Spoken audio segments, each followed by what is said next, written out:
तक पढ़ चुके हैं atomic model of Thomson and हमने पढ़ चुका है एटॉमिक मॉडल ऑफ रदरफोर्ड। तो इसके बाद जो थर्ड एटॉमिक मॉडल है वो है बोहर्स एटॉमिक मॉडल। लेकिन उसको पढ़ने से पहले हमें कुछ और टॉपिक पढ़ लेने चाहिए, जैसे ईएम वेव्स हो गया, हाइड्रोजन स्पेक्ट्रा हो गया, हमें उन्हें पढ़ना चाहिए होता है। तो हम पहले पढ़ लेते हैं इलेक्ट्रोमैग्नेटिक रेडिएशन, और जब ये पूरा हो जाएगा तब हम पढ़ेंगे बोहर्स एटॉमिक मॉडल। तो अब याद रखना है कि इलेक्ट्रोमैग्नेटिक रेडिएशन क्या होता है, और ये कुछ और नहीं बल्कि ईएम वेव्स ही है जो रेडिएट होती है, इमिट होती है। तो हम पहले पढ़ते हैं कि ईएम वेव क्या है। तो याद रखिएगा कि ऐसी वेव्स जिनको एक पॉइंट से दूसरे पॉइंट तक ट्रेवल करने के लिए किसी मीडियम की नीड नहीं होती, उनको हम इलेक्ट्रोमैग्नेटिक वेव्स कहते हैं। फिर से बोल रहा हूँ, यदि कोई इंसान बोल रहा है और आप सुन रहे हैं तो ये पॉसिबल है because of air between the two person. अगर दोनों व्यक्तियों के बीच हवा ना हो तो बोलने वाले व्यक्ति की आवाज़ सुनने वाले व्यक्ति को नहीं पहुंच पाएगी, वो उसे सुन नहीं पाएगा। तो आपको याद रखना है कि कुछ वेव्स ऐसी होती है जिनको ट्रेवल करने के लिए मीडियम चाहिए, जैसे साउंड हो गया। लेकिन कुछ वेव्स ऐसी भी होती हैं जिनको ट्रेवल करने के लिए मीडियम की ज़रूरत नहीं होती, जैसे लाइट एक तरह का इलेक्ट्रोमैग्नेटिक रेडिएशन है जो ट्रेवल करता है बिना किसी मीडियम के। आपको मालूम होगा कि सनलाइट जो हमें सन से पहुंचती है अर्थ तक, वहां पर आप ये पाएंगे कि बिटवीन सन एंड अर्थ कोई मीडियम नहीं है, वहां तो वैक्यूम है। उसके बावजूद लाइट सन से अर्थ तक पहुंच गई, मतलब लाइट को ट्रेवल करने के लिए मीडियम की ज़रूरत नहीं है। तो लाइट भी क्या हो गया, एक तरह का इलेक्ट्रोमैग्नेटिक वेव हो गया। कुछ खास बात और सुन लीजिए कि इलेक्ट्रोमैग्नेटिक वेव्स में इलेक्ट्रिक फील्ड कंपोनेंट भी होता है और मैग्नेटिक फील्ड कंपोनेंट भी होता है। फिर से बोलेंगे, electromagnetic wave will have electric field component as well as magnetic field component. लेकिन जो खास बात वो ये है कि direction of propagation, electric field component और मैग्नेटिक फील्ड कंपोनेंट तीनों एक दूसरे से 90 डिग्री पर होते हैं, तीनों एक दूसरे के परपेंडिकुलर होते हैं। मान लिया जाए कि ये जो आपको दिख रहा है, ये मान लीजिए ये x हो गया, ये y हो गया और ये z हो गया। तो अगर वेव ट्रैवल कर रही है, आगे बढ़ रही है अलॉन्ग x डायरेक्शन, तो सपोज करिए कि y में EM इलेक्ट्रिक फील्ड होगी और z में मान लेते हैं मैग्नेटिक फील्ड होगी। कहने का अर्थ सिर्फ इतना सा है कि आपका direction of propagation of wave, electric field component और मैग्नेटिक फील्ड कंपोनेंट तीनों एक दूसरे से 90 डिग्री पर होंगे, तीनों एक दूसरे के परपेंडिकुलर होंगे। अब आगे बढ़ते हैं। यहाँ पर जो डायग्राम है वो कुछ और नहीं बल्कि ईएम वेव का ही बनाया गया है ताकि आपको समझ में आ सके। आप देखिए कि यहाँ पर जो ये एक्स एक्सिस है, हम मान लेते हैं कि यहाँ पर ये जो एक्सिस है ये एक्स एक्सिस है, जिसे हम क्या कह रहे हैं, डायरेक्शन ऑफ प्रोपगेशन कह रहे हैं। What is x, direction of propagation. तो मान लीजिए कि यहाँ पर जो ये एक्सिस है, ये वाला, ये वाई एक्सिस है। अज्यूम कर लेते हैं कि ये जो एक्सिस है ये कौन सा एक्सिस है, y, जिसमें क्या है, इलेक्ट्रिक फील्ड कंपोनेंट है। तो अब क्या होगा, अब मान लेते हैं कि यहाँ पर एक और एक्सिस है z एक्सिस, जिसमें क्या है, जिसमें हमारा मैग्नेटिक फील्ड कंपोनेंट है। तो आप खुद देख सकते हैं direction of propagation, electric field component और मैग्नेटिक फील्ड कंपोनेंट तीनों क्या हैं, एक दूसरे के परपेंडिकुलर हैं। ठीक, अच्छा, अब हम आगे बढ़ते हैं और पढ़ते हैं character of wave, EM wave के बारे में। तो यहाँ पर फर्स्ट पॉइंट जो है वो है वेवलेंथ। इससे पहले आपको एक चीज़ बोलना चाहूँगा कि जब भी कभी इलेक्ट्रोमैग्नेटिक वेव्स रेडिएट होंगी, जब भी क्या होगी, इलेक्ट्रोमैग्नेटिक वेव्स इमिट होंगी, बाहर निकलेगी किसी भी ऑब्जेक्ट से, स्पेशली हॉट ऑब्जेक्ट से, तभी इसको हम रेडिएशन या इलेक्ट्रोमैग्नेटिक रेडिएशन कहते हैं।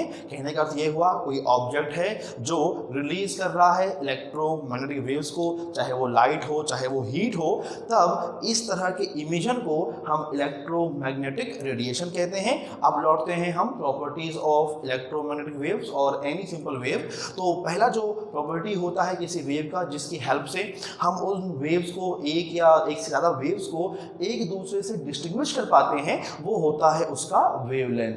अगर आपको दो अलग अलग वेव्स को पहचानना हो तो आप उनको उनकी वेवलेंथ से पहचान सकते हैं। अगर वेवलेंथ सेम होगा तो वेव्स भी दोनों सेम हो जाएंगी, अगर वेवलेंथ अलग होगा तो दोनों वेव्स अलग हो जाएंगी। अब ये वेवलेंथ क्या होता है, तो ये एक बेसिक स्ट्रक्चर ऑफ वेव है।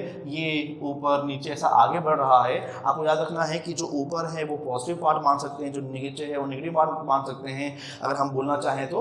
वैसे ही कुछ और नहीं बल्कि आपका मैक्सिमम पॉइंट और मिनिमम पॉइंट की बातें हो रही हैं यहाँ पर। जो ये टॉप पॉइंट है उसे हम क्रेस्ट कहते हैं, जो ये पॉइंट है उसे हम ट्रफ कहते हैं। अब वेवलेंथ क्या होता है, तो दो कॉन्जिक्यूटिव क्रेस्ट या दो कॉन्जिक्यूटिव ट्रफ के बीच जो डिस्टेंस, कॉन्जिक्यूटिव मतलब एक दूसरे के बाद लगातार, एक देखिए ये पहला है तो इसके बाद जस्ट जो नेक्स्ट वाला होगा वो ये वाला होगा, तो इसके और इसके इन दोनों के बीच, टॉप पॉइंट के बीच जो डिस्टेंस होगा वही क्या होगा, वेवलेंथ ऑफ द वेव होगा। या आप एक काम करिए, इस ट्रफ को लीजिए और लीजिए नेक्स्ट ट्रफ को, इनके बीच जो डिस्टेंस होगा वही क्या होगा, वेवलेंथ होगा। वेवलेंथ को हम सिंबल लैम्डा से शो करते हैं। वेवलेंथ कुछ और है, डिस्टेंस है, इसलिए इसकी यूनिट वही होगी जो होती है डिस्टेंस की unit, metre, centimetre, nanometre, angstrom etcetera etcetera. तो याद रखेंगे कि दो कॉन्जिक्यूटिव क्रेस्ट या दो कॉन्जिक्यूटिव ट्रफ के बीच जो डिस्टेंस होता है उसे हम वेव का वेवलेंथ कहते हैं, जिसे हम लैम्डा से डिनोट करते हैं। इसके बाद जो second property of the wave होगी या हो सकती है उसे हम ले रहे हैं टाइम पीरियड। अब टाइम पीरियड क्या होता है, तो आपने पहले पढ़ा होगा कि किसी भी सपोज करिए एक व्हील है जो चक्कर लगा रहा है, तो एक रिवॉल्यूशन कंप्लीट करने में जो उसको टाइम लगता है वो उसका टाइम पीरियड होता है। मान लो यहाँ पर मेरे पास एक चक्का है, पहिया है, गोला है, जो भी आप कह लो, अगर वो गोल घूम रहा है और उसने एक रिवॉल्यूशन कंप्लीट कर लिया ना, जो टाइम उसने कंज्यूम किया 1 सेकेंड, 2 सेकेंड, 5 सेकेंड, यही उसका क्या होगा, टाइम पीरियड होगा। अब आप उस चीज़ को यहाँ पर देखें, यहाँ हम उसे कैसे बोल सकते हैं, the time taken by a wave to travel distance equal to its wavelength is known as its time period. मतलब अगर कोई वेव अपने वेवलेंथ लैम्डा के इक्वल डिस्टेंस तय कर रही है t सेकंड में, तो t उसका टाइम पीरियड होगा। मान लो उसे लगे 5 सेकंड डिस्टेंस ट्रेवल करने में लैम्डा के इक्वल, तो क्या होगा उसका टाइम पीरियड, 5 सेकेंड होगा। उसे लैम्डा के इक्वल डिस्टेंस ट्रेवल करने में लगते हैं 10 सेकेंड, तो उसके लिए टाइम पीरियड 10 सेकेंड होगा। टाइम पीरियड को हम कैपिटल T से डिनोट करते हैं, ठीक है, हम टाइम पीरियड को कैपिटल T से डिनोट करते हैं। अब हम पढ़ते हैं next character of the wave which is frequency. याद रखना है, frequency of the wave nothing but number of cycles पर सेकेंड होता है। मतलब ये हुआ कि अगर कोई पहिया है या कोई व्हील है वो रिवॉल्व कर रहा है, तो 1 सेकेंड में वो कितने रिवॉल्यूशन, कितने चक्कर ले रहा है, उसको हम उसकी फ्रीक्वेंसी कहते हैं। अब उसको हम वेव से रिलेट करते हैं, तो देखिए होगा क्या। तो यहाँ पर लिखा हुआ है frequency, the number of waves passing through any reference point in unit time interval से 1 second is known as its frequency. मतलब मान लेते हैं मैंने यहाँ पर इसे क्या मान लिया है, रेफरेंस पॉइंट मान लिया है, और अगर एक वेव से मतलब ये है कि देखिए ये यहाँ से स्टार्ट हो रहा है, फिर ये यहाँ पर कंप्लीट हो गया, ये देखिए, फिर जो ये अगला पॉइंट है यहाँ से लेकर यहाँ तक ये इसका सेम है, तो इसको हम 1 वेव कह देते हैं। तो याद रखना है इस रेफरेंस पॉइंट से 1 सेकेंड में कितनी वेव्स पास होंगी वही उसकी क्या होगी, फ्रीक्वेंसी होगी। आप ऐसा अज्यूम करिए कि ये पूरी वेव आगे बढ़ रही है, ये जब आगे बढ़ती है तो ऐसा और आते जाता है। तो मान लीजिए 1 सेकेंड में अगर सिर्फ इतना पास हुआ, एक वेव पास हुआ, फ्रीक्वेंसी 1 होगा। मान लो 1 सेकेंड में ऐसे, मतलब ये जो दिख रहा है आपको, ऐसे 2 हो गए, फ्रीक्वेंसी 2 होगी। अगर 1 सेकेंड में ये जो दिखा आपको, ये जो वेव फॉर्म है, ऐसे 3 पास हो गए, 3 वेव पास हो गए, तो फ्रीक्वेंसी 3 होगी। मतलब 1 सेकेंड में इस पॉइंट, रेफरेंस पॉइंट से जितने ज़्यादा वेव्स पास होंगे उतनी ज़्यादा फ्रीक्वेंसी होगी, और जितने वेव्स पास होंगे वही नंबर क्या होगा, फ्रीक्वेंसी होगा। आपको याद रखना है कि फ्रीक्वेंसी को हम सिंबल न्यू से डिनोट करते हैं, और जो फ्रीक्वेंसी है ये 1 अपॉन टाइम इंटरवल होता है। फ्रीक्वेंसी क्या होगा, 1 अपॉन टाइम इंटरवल। फ्रीक्वेंसी की जो यूनिट होती है, वो होती है hertz. Hertz is SI unit, but कई बार हम इसके लिए साइकिल्स पर सेकेंड भी लिख देते हैं, यूज कर लेते हैं। तो ये हो गई फ्रीक्वेंसी की बातें। जो next property of the wave है वो हम पढ़ते हैं वेव नंबर। वेव नंबर को हम सिंबल न्यू बार। ये देखिए ये न्यू था और ये क्या है, न्यू बार से डिनोट करते हैं। अब ये वेव फॉर्म क्या होता है, the number of waves present in unit distance 1 centimetre और 1 metre is known as the wave number. क्या कहते हैं इसे, wave number of the wave. अब इसका अर्थ क्या है मैं समझाता हूं आप लोगों को। उससे पहले सुन लीजिए कि जो वेव नंबर है, न्यू बार है, ये कुछ और नहीं बल्कि 1/λ होता है। आपको पता है लैम्डा डिस्टेंस है, तो जो यूनिट होगी वेव नंबर की वो होगी डिस्टेंस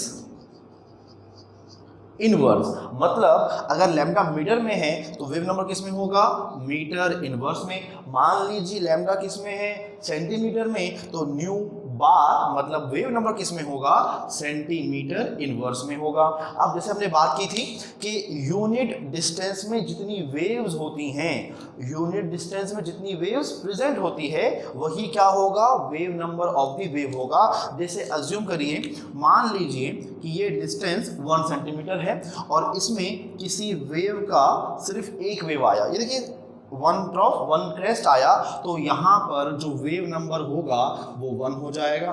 मान लीजिए आपके पास डिस्टेंस तो सेम है 1 सेंटीमीटर, लेकिन यहाँ पर ऐसे 2 वेव्स आ गए, तो इसके लिए वेव नंबर क्या हो जाएगा, 2 हो जाएगा। मान लीजिए डिस्टेंस तो सेम है, अभी भी ये क्या है 1 सेंटीमीटर या 1 मीटर ही है, बट इसमें ऐसे 3 वेव्स आ गए, तब इसमें क्या होगा, वेव नंबर 3 हो जाएगा। मान लो कोई और वेव है जिसमें इतने ही डिस्टेंस में 10 या 20 या 100 वेव्स आ जा रहे हैं, तो फिर उनके लिए वेव नंबर 10 या 20 या 100 हो जाएगा। तो ये है आपका wave number. Next property of the wave जो है वो है स्पीड ऑफ द वेव। तो याद रखना है, कोई भी इलेक्ट्रोमैग्नेटिक वेव हो, अगर वो इलेक्ट्रोमैग्नेटिक है तो वो हमेशा स्पीड ऑफ लाइट से मूव करता है। आपको मालूम है कि स्पीड ऑफ लाइट को हम डिनोट करते हैं सिंबल c से, और स्पीड ऑफ लाइट c की वैल्यू जो होती है वो होती है 3 × 10⁸ मीटर पर सेकेंड। तो आपको याद रखना है कि इलेक्ट्रोमैग्नेटिक वेव्स हमेशा मूव करेगी with speed of light c and the value of speed of light is 3 × 10⁸ metre per second. एक खास बात और है कि अगर आपके पास कोई इलेक्ट्रोमैग्नेटिक वेव हो तो उसकी स्पीड c रिलेट कर सकती है फ्रीक्वेंसी और वेवलेंथ से। मतलब speed of light c is equal to product of frequency with wavelength. मतलब अगर हमको किसी भी वेव के लिए रिलेशन चाहिए स्पीड, फ्रीक्वेंसी और वेवलेंथ में, तो वो रिलेशन ये होगा। मतलब product of frequency and wavelength equal होता है c के। तो यहाँ से आप इनको इन फॉर्म ऑफ न्यू या इन फॉर्म ऑफ लैम्डा भी लिख सकते हो। अब हम आगे बढ़ते हैं, तो जो next property of the wave है वो है एम्पलीट्यूड। एम्पलीट्यूड कुछ और नहीं बल्कि हाइट ऑफ क्रेस्ट और ट्रफ, डेप्थ ऑफ ट्रफ होता है। मतलब क्रेस्ट कितनी हाइट पर है या ट्रफ कितनी डेप्थ पर है, वो डिस्टेंस, वर्टिकल डिस्टेंस जो होता है उसको हम एम्पलीट्यूड कहते हैं। और जो एम्पलीट्यूड ऑफ फ्रीक्वेंसी है वो डिफाइन करता है इंटेंसिटी ऑफ द फ्रीक्वेंसी को। वैसे ऐसा सच कुछ ये खास नहीं है, जो खास थे वो पहले के 4 ही थे जो हमने पढ़ चुके हैं। अब इसको पढ़ने के बाद हमने, अगर हम यहाँ पे प्रॉपर वे में समझें तो हमने अब तक AM वेव्स को पढ़ लिया है। अब हम पढ़ते हैं नेक्स्ट टॉपिक जिसके ऊपर बोहर कॉन्सेप्ट डिपेंड करता है, वो है प्लांक्स क्वांटम थ्योरी। तो याद रखिएगा कि इलेक्ट्रोमैग्नेटिक रेडिएशन को एक्सप्लेन करने के लिए इन 1901 मतलब 1901 में जो प्लांक साहब हैं उन्होंने एक थ्योरी प्रपोज की थी जिसे हम प्लांक्स क्वांटम थ्योरी कहते हैं। उन्होंने अपनी थ्योरी में कुछ पॉइंट्स बोले थे जो ओवरऑल कहलाई प्लांक्स क्वांटम थ्योरी, और वो जो पॉइंट्स थे वो ये लिखे हुए हैं। तो पहली बात जो ये बोली वो ये थी कि अगर कोई ऑब्जेक्ट एनर्जी एब्जॉर्ब कर रहा है या वो एनर्जी रिलीज कर रहा है, यूजुअली तो हमको ध्यान देना है कि वो एनर्जी रिलीज कर रहा है, तभी हम उसको रेडिएशन कहेंगे। एब्जॉर्ब करना तो ऑब्वियस है, रिलीज तभी करेगा जब वो एब्जॉर्ब कर चुका हो। जब कोई ऑब्जेक्ट पहले हीट एब्जॉर्ब करेगा तब जाकर वो तो हीट रिलीज कर पाएगा ना। तो मेन रेडिएशन क्या है, जो एनर्जी रिलीज हुई है, लेकिन एब्जॉर्ब तो करना ही पड़ता है। खैर, तो जब भी कभी कोई ऑब्जेक्ट एनर्जी को एब्जॉर्ब करता है या रिलीज करता है तो ये कंटिन्यूअस मैनर में नहीं होता, ये एक बार में या एक साथ नहीं होता, बल्कि ये ब्रेक में, इंटरवल्स में होता है, रुक रुक के होता है, इनके बीच ब्रेक आते हैं। फॉर एग्जांपल, अगर कोई ऑब्जेक्ट हीट रेडिएट कर रहा हो तो वो क्या करेगा, जितनी भी एनर्जी उसके पास है उसको वो स्मॉल बंडल्स में या स्मॉल पैकेट्स में रिलीज करेगा। मतलब कुछ रिलीज किया, फिर रुक गया, फिर रिलीज किया, फिर रुक गया, फिर रिलीज किया, फिर रुक गया। एंड ये प्रोसेस ऐसे होगी। जो हॉट ऑब्जेक्ट है वो अगर कूल होगा, ठंडा होगा, तो वो एक टाइम इंटरवल में होगा, धीरे धीरे होगा। आप अगर देखें तो कोई भी ऑब्जेक्ट जब ठंडा होता है तो टेम्परेचर ग्रेजुअली डिक्रीज करता है, लेकिन हाँ, ये चीज़ें धीरे धीरे होती हैं। थोड़ी देर ठंडा होगा, फिर और ठंडा होगा, फिर और होगा, एंड सो ऑन। वो एक बार में एक साथ ठंडा नहीं हो जाता, एनर्जी एक बार में एक साथ रिलीज नहीं करता है। तो यही पहला पॉइंट था। क्या बोला गया था? एनी ऑब्जेक्ट एब्जॉर्ब और release energy in discontinuous manner in form of small bundles of energy or packets of energy which will be known as quanta or photon। अगर आपका जो ये बंडल है, पैकेट है, ये हीट का हुआ तो उसे हम क्वांटा कहते हैं, और अगर वो बंडल या पैकेट लाइट का है तो उसे हम फोटोन कहते हैं। वैसे बुक में तो इनको सेम ही मान लेता है, लेकिन अगर आपको एग्जैक्ट बोलना है तो जो क्वांटा है वो बंडल ऑफ हीट है, heat is a form of energy, और जो फोटोन है वो बंडल ऑफ लाइट है। ठीक, ये हो गया हमारा। आगे बढ़ते हैं। एक जगह सुन लीजिए कि क्वांटा सिंगुलर वर्ड है, प्लूरल इसका क्वांटम होता है। जो नेक्स्ट पॉइंट बोला गया वो ये बोला गया था कि the energy of these quantum are directly proportional to their frequency. मतलब किसी भी क्वांटा या किसी भी फोटोन की एनर्जी जो होगी वो उनकी फ्रीक्वेंसी पर डिपेंड करेगी, फ्रीक्वेंसी के प्रोपोर्शनल होगी। तो मैं ये मानता हूँ कि E is the energy of photon, one photon या वन क्वांटा, तो उसकी जो एनर्जी E होगी वो प्रोपोर्शनल होगी किसके? फ्रीक्वेंसी न्यू के। अब जब आपने इस प्रोपोर्शनल साइन को हटाया तो यहाँ पे क्या आएगा? इक्वल साइन, और आ जाएगा H। H क्या है? कांस्टेंट है, जिसे हम प्लांक्स कांस्टेंट कहते हैं। याद रखिएगा, यहाँ पर जो ये H है ये क्या है? तो ये आपका प्लांक्स कांस्टेंट है। प्लांक्स कांस्टेंट की वैल्यू होती है 6.626 इंटू 10⁻⁻34 जूल सेकेंड। आप चाहे तो आप इसे 6.62 लिख लें, आप चाहें तो इसे 6.63 लिख लें, एक ही मतलब है। कई बार बुक में आप देखें जब क्वेश्चन सॉल्व करता है वो, तो एच की वैल्यू को कई बार उसने 6.62 लिया होता है और कई बार 6.63 लिया होता है। कोई ऐसा इशू नहीं है, आप उसको आराम से देख सकते हैं। तो यहाँ पे क्या आ गया? E is equal to h nu. अब आपको थोड़ी देर पहले ये पढ़ाया गया है कि C is equal to nu lambda होता है। ठीक है, C is equal to nu lambda होता है। तो न्यू क्या हो जाएगा? न्यू हो जाएगा C अपॉन लैम्डा। ध्यान दे रहे हैं आप लोग? क्या लिखा मैंने कि C क्या होता है? New into lambda. तो न्यू क्या हो जाएगा? C upon lambda. अगर मैं न्यू की वैल्यू को यहाँ से लेकर यहाँ पुट कर दूँ, E is equal to h nu में पुट कर दूँ, तो मुझे क्या मिलेगा? E is equal to h c upon lambda. तो ये जो दो फॉर्मूला हमने अभी डिराइव किया, या हमें जो दो फॉर्मूला मिले हैं, ये बहुत ही इंपॉर्टेंट है। इंपॉर्टेंट इसलिए कि आप एनर्जी ऑफ फोटोन निकाल सकते हो क्वेश्चन में अगर दिया हो तो, अगर आपको फ्रीक्वेंसी मालूम हो इस फॉर्मूला की हेल्प से, और अगर क्वेश्चन में दिया हुआ है वेवलेंथ, आप निकाल सकते हो इस फॉर्मूला की हेल्प से। एच की वैल्यू आपको याद रखनी है, सी की value 3 into 10⁻8 metre per second होती है, और लैम्डा क्वेश्चन में दिया होगा तो ई आ जाएगा। अगर ई दिया होगा तो ट्रांसपोज करके आप लैम्डा निकाल सकते हैं। ठीक है, तो अभी हमने क्या देखा? E is equal to h nu या फिर E is equal to h c upon lambda. अब कुछ खास बातें हम देख सकते हैं, वो ये है कि चूंकि हमने लिखा E प्रोपोर्शनल टू न्यू, इसका अर्थ ये हुआ कि E1 upon E2 is equal to nu one upon nu two होगा। अगर आपको एग्जाम में क्वेश्चन दिया हो कि find the ratio of energy of two photons, अगर उनके लिए फ्रिक्वेंसी गिवन हो तो आपको याद रखना है कि एनर्जी का रेशियो उनकी फ्रीक्वेंसी के रेशियो के इक्वल होगा। मतलब E1 upon E2 equal to nu one upon nu two होगा।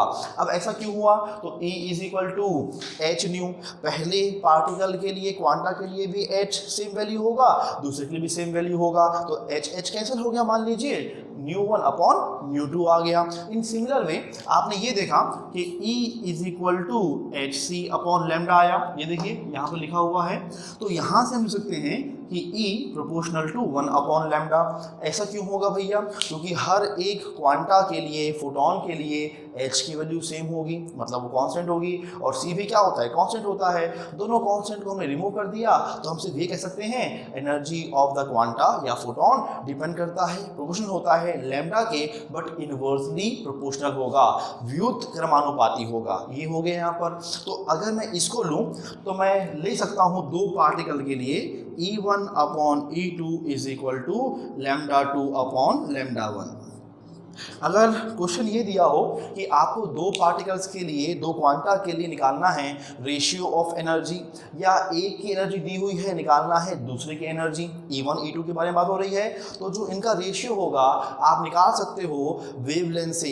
लेकिन याद रखना है कि रेशियो ऑफ एनर्जी निकालना हो तो आपको वेवलेंथ को इनवर्स रेशियो लेना पड़ता है। निकालना E1 E2 है तो हम लेंगे लैम्डा में lambda 2 upon lambda 1, because energy wavelength के रेसिप्रोकल रिलेशनशिप में होती है, व्युत क्रमानुपाती होती है। तो दो पॉइंट्स हमने पढ़ लिए हैं। अब जो थर्ड पॉइंट है वो क्या है वो देखते हैं। क्या लिखा हुआ है? The total amount of energy absorbed और release by any object is whole multiple of energy of one quanta. मतलब मान लेते हैं कि अगर कोई ऑब्जेक्ट है जिसने n क्वांटा रिलीज किया हुआ है, ठीक है, मान लेते हैं उसने एक फोटोन या एक क्वांटा रिलीज नहीं किया, उसने 100, 200, 250, 3000, 5000 कुछ रिलीज किए होंगे, तब ओवरऑल एनर्जी क्या होगी? तब उसके लिए फॉर्मूला होता है E is equal to h nu. अगर हम लेंगे 1 क्वांटा, हमने लिया हुआ है n क्वांटा, तो फॉर्मूला आ जाएगा E is equal to n h nu, ठीक है। इन सिमिलर वे अगर formula E is equal to h c upon lambda ये हो, ये क्या है? एनर्जी ऑफ 1 क्वांटा या एनर्जी ऑफ 1 फोटोन। तो अगर आपके सब्सटेंस ने, आपके ऑब्जेक्ट ने n particles, n photon, n quanta release किए हों, तब ओवरऑल एनर्जी जो होगी E वो हो जाएगा n h c upon lambda. तो ये भी दो फॉर्मूला बन गया। अगर एक की बात करना हो तो आप इस पर ध्यान दें, आप इस पर ध्यान दें। अगर क्वांटा, फोटोन बहुत सारे हों तो फॉर्मूला आप ये वाला यूज़ करेंगे या फिर आप ये फॉर्मूला यूज़ कर सकते हैं। अब जो हम नेक्स्ट टॉपिक पढ़ने वाले हैं वो है फोटो इलेक्ट्रिक इफेक्ट। अब समझिए होता क्या है। तो जब भी किसी मेटल सरफेस पर अगर लाइट रे इंसिडेंट होती है with definite amount of frequency, तब उस मेटल सरफेस से इलेक्ट्रॉन्स इमिट होते हैं, उस सरफेस से, मेटल से इलेक्ट्रॉन बाहर निकलते हैं। इस फिनोमेना को हम फोटो इलेक्ट्रिक इफेक्ट कहते हैं। जैसा आप यहाँ पर लिखा हुआ है, आप देख सकते हैं, when light of suitable frequency incident on a metal surface then electron are ejected from metal surface, this phenomena is known as photo electric effect. अब होगा क्या कि मान लीजिए ये एक मेटल है, मेटल कोई भी पॉसिबल हो सकता है, सोडियम, पोटेशियम ले सकते हैं आप चाहें तो सीजियम ले सकते हैं, कोई इशू नहीं है। तो यहाँ पर आपने लिया है मेटल और आप इस पर एनर्जी रेडिएट कर रहे हैं, मतलब आप इस पर कहीं ना कहीं से एनर्जी दे रहे हैं इन फॉर्म ऑफ लाइट या इन फॉर्म ऑफ हीट। तो होता यूँ है कि जब ये सरफेस एनर्जी को एब्जॉर्ब करता है तो यहाँ पर मेटल में वैसे भी इलेक्ट्रॉन लूजली हेल्ड होते हैं, लूजली बाउंड होते हैं, वो बहुत जल्दी सरफेस से बाहर निकल जाते हैं। तो जब इलेक्ट्रॉन बाहर निकल जाते हैं तो इस फिनोमेना को, एनर्जी एब्जॉर्ब करके इलेक्ट्रॉन्स के इजेक्शन को, इस फिनोमेना को हम फोटो इलेक्ट्रिक इफेक्ट कहते हैं। आपको याद रखना है जो इलेक्ट्रॉन बाहर निकल रहे हैं उनको हम फोटो इलेक्ट्रॉन्स कहते हैं, ठीक है। यही जो फिनोमेना है ये यूज़ होता है सोलर सेल्स में। अगर आप यहाँ पर एक सर्किट जोड़ दें तो इलेक्ट्रॉन उस सर्किट से फ्लो कर जाएंगे, आपको करंट ऑब्टेन हो जाएगा, मिल जाएगा। खैर, तो ये जो था ये था आपका फोटो इलेक्ट्रिक इफेक्ट। अब हम बात करते हैं थ्रेशोल्ड फ्रिक्वेंसी की। तो होता यूँ है कि ऐसा नहीं है कि किसी भी फ्रिक्वेंसी का रेडिएशन अगर इजेक्ट हो रहा हो, इंसिडेंट हो रहा हो तो वो इलेक्ट्रॉन को इजेक्ट कर सके। मतलब अगर आपकी जो फ्रिक्वेंसी है, आपके रे की जो फ्रिक्वेंसी है वो मिनिमम वैल्यू से कम हुई तो वहाँ पर इजेक्शन ऑफ इलेक्ट्रॉन ऑब्जर्व नहीं होता। तो हमने एक नया टर्म डिफाइन कर दिया, थ्रेशोल्ड फ्रीक्वेंसी। ये मिनिमम अमाउंट ऑफ फ्रीक्वेंसी है जो रिक्वायर्ड है इजेक्शन ऑफ इलेक्ट्रॉन के लिए। अगर थ्रेशोल्ड फ्रीक्वेंसी से कम फ्रीक्वेंसी का रे यहाँ पर इंसिडेंट हो तो वो इजेक्शन ऑफ इलेक्ट्रॉन कॉज नहीं कर पाएगा। इजेक्शन ऑफ इलेक्ट्रॉन तभी कॉज होता है, तभी हो सकता है जब यहाँ पर इंसिडेंट रे की फ्रीक्वेंसी या तो थ्रेशोल्ड फ्रीक्वेंसी के इक्वल हो या थ्रेशोल्ड फ्रीक्वेंसी से ज़्यादा हो। तो ये थ्रेशोल्ड फ्रीक्वेंसी होती क्या है? तो यहाँ पे लिखा हुआ है the minimum value of frequency which a light ray must incident on the metal surface to cause ejection of electron from metal surface is known as threshold frequency। मतलब threshold frequency वो मिनिमम फ्रीक्वेंसी है जो ejection of electron को cause करने के लिए required है। अगर इससे कम रही फ्रीक्वेंसी आपकी इंसिडेंट रे की तो फिर यहाँ पर इजेक्शन ऑफ इलेक्ट्रॉन नहीं होगा। आपको याद रखना है कि थ्रेशोल्ड फ्रीक्वेंसी को हम न्यू नॉट से शो करते हैं। जो न्यू नॉट है वो क्या है? ये आपका थ्रेशोल्ड फ्रीक्वेंसी है। अब सुनिए, अगर फ्रीक्वेंसी न्यू नॉट है तो आपसे क्वेश्चन पूछा जाएगा कि हम कितनी एनर्जी वाला लाइट रे इंसिडेंट करें। तो अगर एक रे है जिसकी फ्रीक्वेंसी न्यू नॉट है जो sufficient to cause ejection of electron है, तब उस केस में energy of such ray E is equal to h nu nought होगा। मतलब मेरा कहने का यहाँ पर यह है कि न्यू नॉट थ्रेशोल्ड फ्रीक्वेंसी हो तब जो ओवरऑल एनर्जी ऑफ द रे होना चाहिए वो E is equal to h nu nought होगा। और इस एनर्जी को हम वर्क फंक्शन कहते हैं। इस एनर्जी को क्या कहते हैं? Work function. और इसको हम फाई से डिनोट करते हैं। यदि आपसे कोई पूछता है कि वर्क फंक्शन क्या होता है तो आप कहेंगे the minimum amount of energy required by any light ray to cause ejection of electron from metal surface will be known as work function. ठीक है, तो इतनी एनर्जी मिनिमम है जो रिक्वायर्ड है इजेक्शन ऑफ इलेक्ट्रॉन कॉज करने के लिए। इसके अलावा एक बात और बोलना चाहूँगा कि मान लीजिए हमने लाइट रे तो लिया है लेकिन उसकी फ्रीक्वेंसी न्यू है। फ्रीक्वेंसी क्या है? New. And new is less than new not. हमने क्या ले लिया? हमने एक लाइट रे तो लिया, उसकी फ्रीक्वेंसी भी ली जो न्यू थी, और हमने ये पाया कि गलती से वो न्यू नॉट से कम थी। तो यहाँ पर फोटो इलेक्ट्रिक इफेक्ट ऑब्जर्व नहीं होगा। अगर फ्रीक्वेंसी ऑफ रे कम हो थ्रेशोल्ड फ्रीक्वेंसी से तो ये ऑब्जर्वेशन नहीं आएगा। लेकिन अगर केस ऐसा हो जाए कि आपने रे लिया, लाइट रे लिया जिसकी फ्रीक्वेंसी न्यू है, ओके, जो न्यू नॉट नहीं है लेकिन हाँ ये मोर देन न्यू नॉट है, ये क्या है? ये मोर देन न्यू नॉट है। तो इसमें से आपको याद रखना है कि न्यू नॉट या ये कह लीजिए कि एच न्यू नॉट जो होगा वो क्या करेगा? वो इजेक्ट करवाएगा इलेक्ट्रॉन को, और रिमेनिंग एनर्जी जो होगी वो आपको, ये तो ऑब्वियस है ना कि अगर न्यू नॉट है तो इतनी एनर्जी लगेगी अपने को इलेक्ट्रॉन बाहर निकालने के लिए। अब यहाँ पर फ्रीक्वेंसी ज़्यादा है तो इसकी एनर्जी भी एच न्यू नॉट से ज़्यादा होगी। ऑब्वियस है कि एच न्यू मोर होगा एच न्यू नॉट से। आप देख सकते हैं कि अगर न्यू नॉट कम है न्यू से तो एच न्यू नॉट भी कम होगा एच न्यू से। तो इसमें से दो पार्ट कर लीजिएगा। जो एक पार्ट होगा वो एच न्यू नॉट होगा जो कॉज करेगा इजेक्शन ऑफ इलेक्ट्रॉन, और यहाँ पर कुछ अमाउंट ऑफ एनर्जी अभी बच जाएगी और ये इस इजेक्टेड इलेक्ट्रॉन की काइनेटिक एनर्जी में कन्वर्ट हो जाती है। इसका अर्थ ये हुआ कि अगर आपने energy E is equal to h nought दिया हो तो इलेक्ट्रॉन सिर्फ इजेक्ट होगा, लेकिन अगर आपने फ्रीक्वेंसी ज़्यादा ली हो तो एनर्जी भी क्या हो जाएगी?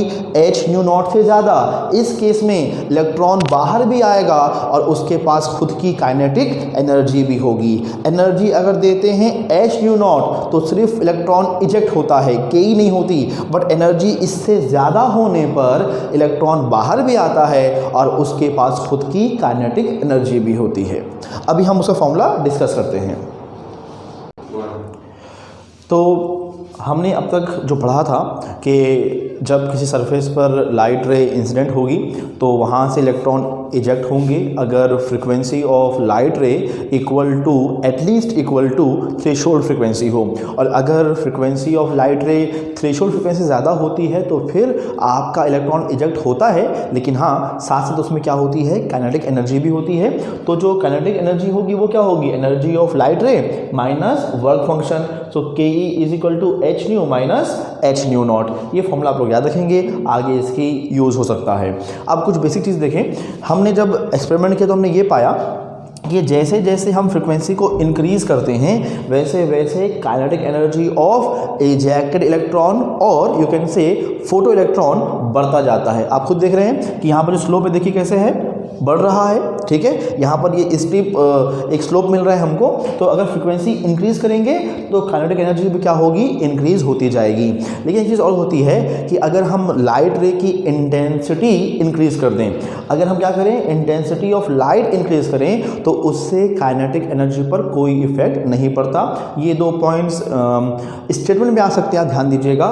फ्रीक्वेंसी बढ़ाने पर kinetic energy of photo electron बढ़ता है, लेकिन इंटेंसिटी ऑफ लाइट बढ़ाने पर kinetic energy of photo electron पर कोई इफेक्ट नहीं आता। अब इसके बाद हम पढ़ते हैं स्टॉपिंग पोटेंशियल। तो हमने यहाँ पर एक अरेंजमेंट किया हुआ है। हमने क्या किया कि हमने यहाँ पर 2 इलेक्ट्रोड्स ले लिए हैं, आपको मालूम है एनोड कैथोड, खैर उसका यहाँ पे यूज़ नहीं है, सुन लीजिए। यहाँ पर ये एक मेटल है जिस पर हमने इंसिडेंट किया है, यहाँ पर आप देख रहे हैं ये एक मेटल है, हमने इंसिडेंट किया किसको, एच न्यू लाइट रे को, तो उससे क्या हो रहा है, इलेक्ट्रॉन्स इजेक्ट हो रहे हैं। अब हमने क्या किया, हमने इस मेटल के अपोजिट एक और मेटल लिया है जिसको हमने पॉजिटिव टर्मिनल ऑफ बैटरी से जोड़ दिया है, ऐड कर दिया है। अब इससे क्या होगा, तो इससे यहाँ पर ये होगा कि ये जो पॉजिटिव होगा, आप देखें अगर ये पॉजिटिव है तो ये भी क्या हो जाएगा, पॉजिटिव हो जाएगा।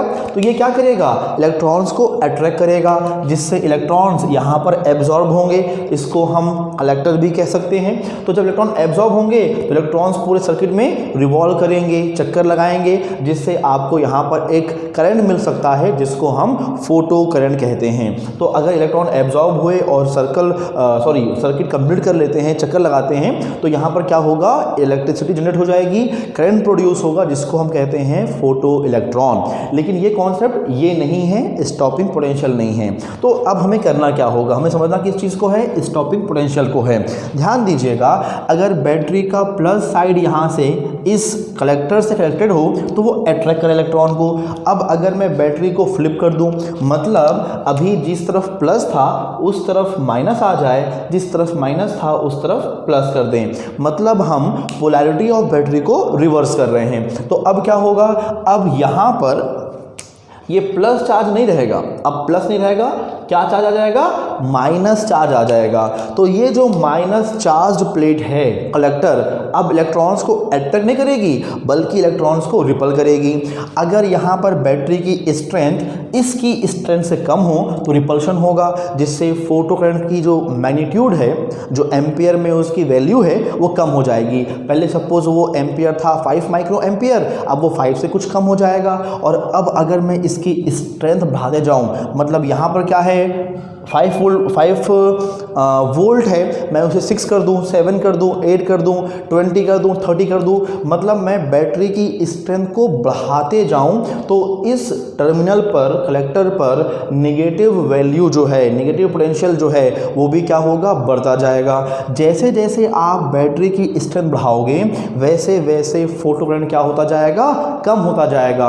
और एक वैल्यू ऑफ पोटेंशियल ऐसी होगी जहां पर आपके सर्किट से फ्लो करने वाला फोटो करंट 0 हो जाएगा, मतलब इलेक्ट्रॉन अब इस कलेक्टर पर एब्जॉर्ब नहीं होंगे, वो सब रिपल हो गए, कोई आ ही नहीं पा रहा है। तो the potential value for which the current flowing through the circuit, photo current is 0 will be known as stopping potential.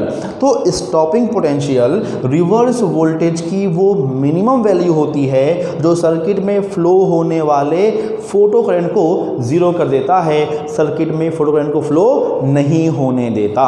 तो ये आपका स्टॉपिंग पोटेंशियल था। स्टॉपिंग पोटेंशियल को हम सिंबल माफ़ कीजिएगा, इसे हम V0 से शो करते हैं। स्टॉपिंग पोटेंशियल को हम V0 से शो करते हैं। फॉर्मूला होता है kinetic energy, maximum kinetic energy of photo electron is equal to E nu nought. और ये जो होगा ये होगा h न्यू माइनस फाई के। h न्यू क्या है? इंसिडेंट रे के लिए एनर्जी, और फाई क्या है? Work function of the metal. तो ये पूरा कॉन्सेप्ट आपका फोटो इलेक्ट्रिक इफेक्ट था।